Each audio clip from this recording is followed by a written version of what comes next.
시청자 여러분 안녕하십니까? 김동수입니다. 이 시간에도 부동산 등기부 등본 보는 거 10번째 시간이 되겠는데요. 여러분 가처분에 대해서 한번 알아보겠습니다. 네, 가처분. 주로 이제 가처분에서는 처분금지 가처분이 많죠. 그런데 그 처분금지 가처분에도 이유가 여러 가지가 있는데요. 여러분 민법 245조입니다. 민법이라고 하는 건 백성민자, 법법자. 이 민법이라고 하는 건 개인과 개인 간에 어떤 분쟁이 생겼을 때 처리하는 법이 바로 민법입니다. 우리는 이 민법을 주로 이제 일반법이다 그러죠.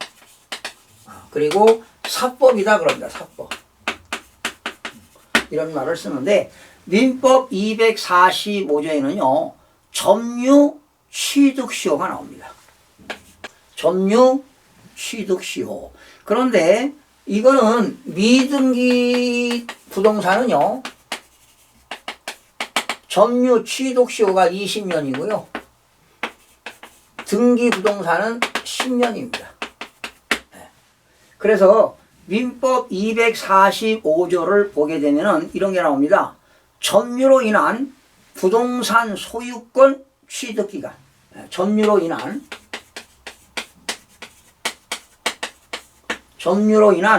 부동산 소유권의 취득기간.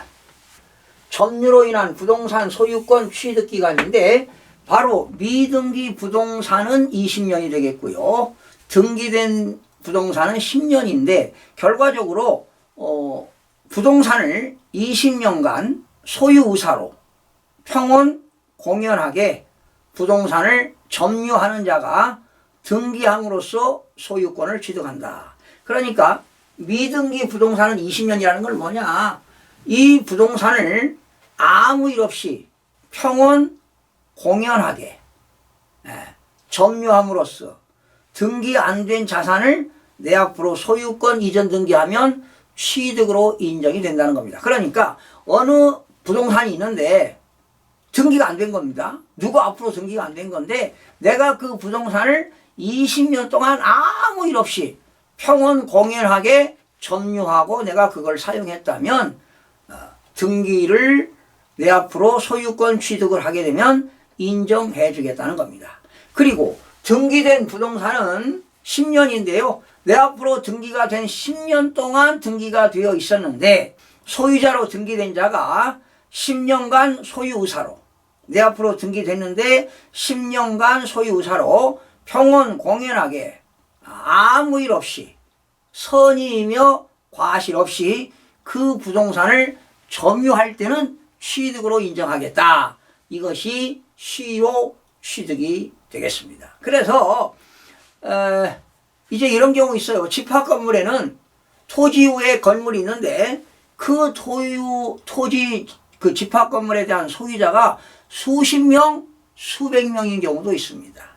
1층에 층별로 호수별로 2층에 층별로 호수별로 3층에 층별로 호수별로 이렇게 등기가 되기 때문에 대지권 그 대지를 소유하는 자는 수십 명에서 수백 명이 가지고 있을 수도 있습니다. 그런데 그 소유자가 등기는 안 됐는데 20년 동안 평온 공연하게 점유함으로써 법원에다가 그 부동산을 토지에 대해서 가처분 신청할 수가 있습니다.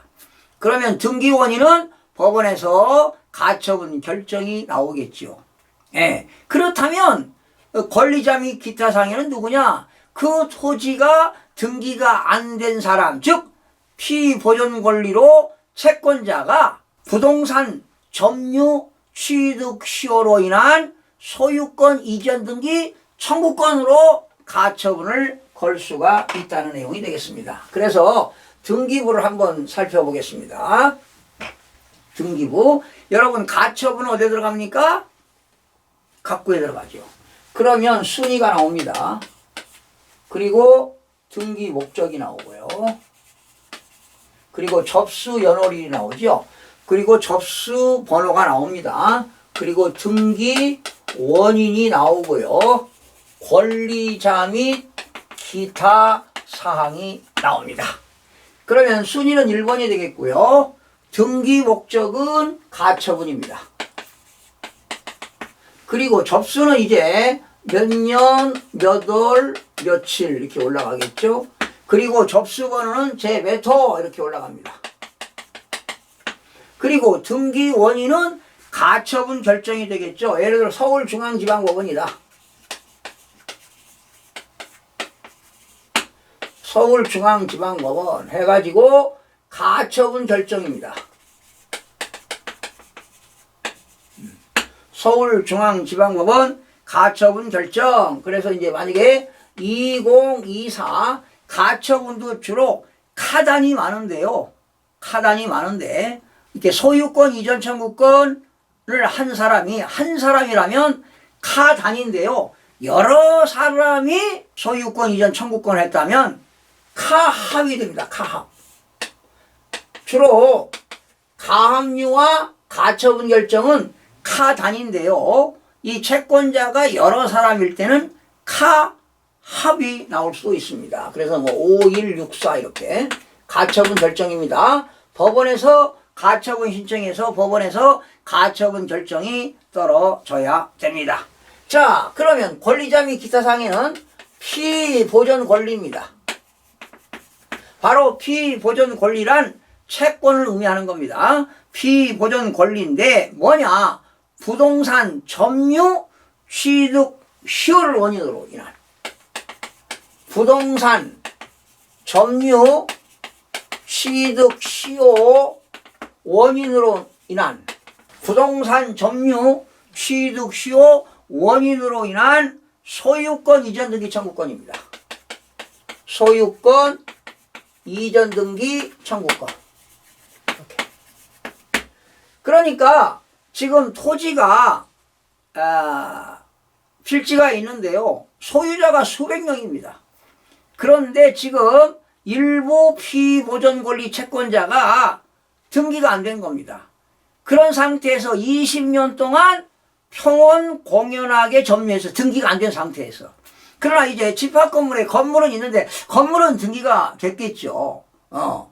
등기가 됐겠죠. 그런데 토지의 대지권이 등기가 안 된 상태지만 20년 동안 평온 공연하게 그 부동산을 뭐 했다는 거요? 점유를 했다는 것이지요. 그래서 점유했으니까 등기함으로써 소유권을 취득하는 것이 바로 시효취득입니다. 시효취득. 점유 취득 시효 기간이 미등기는 20년이고 등기된 거는 10년인데 바로 이 사람들이 바로 뭐냐? 점유 취득 시효를 원인으로 인한 취득 시효 원인으로 한 소유권 이전 등기 청구권. 그래서 가처분 걸었습니다. 그러면 이제 이 사람들은 다시 소유권이 넘어온다면, 그렇죠? 그러니까 이 가처분도 어떤 가처분이야? 처분금지 가처분이지만 어떤 가처분이냐? 부동산 점유 취득 시효. 토지 소유자들이 등기가 안 돼가지고 안 됐지만 20년 동안 평온 공연하게 점유함으로써 취득으로 인정된다. 이게 점유 취득 시효입니다. 그래서 점유 취득 시효를 원인으로 한 소유권 이전 등기를 해달라! 라고 청구를 하기 위해서 이 가처분을 건 겁니다. 그렇다면 만약에 이제 소유권이 넘어왔다. 그럼 어떻게 될까요? 소유권 이전이 되겠죠. 그러나 소유권 이전인데 그러면 이제 접수물 나오겠고 등기 원인은 매매가 아니죠. 점유 취득 시효가 되겠네 이거. 점유 취득 시효가 되겠습니다. 그래서 여러 사람이 했기 때문에 이제 공유자가 되겠고 뭐 갑, 을, 병 여러 사람 앞으로 이렇게 등기가 되겠죠. 점유 취득 시효가 등기 원인이 되겠습니다. 가처분도 여러 가지가 있습니다. 뭐 사회행위를 위한 가처분, 공유물 분할 청구소를 위한 청구권을 위한 가처분, 또 이렇게 부동산 점유 취득 시효로 인한 소유권 이전 청구권에 대한 가처분이 있다. 이런 것들도 여러분 알아두시면 도움이 되겠습니다. 시청해주신 여러분 고맙습니다.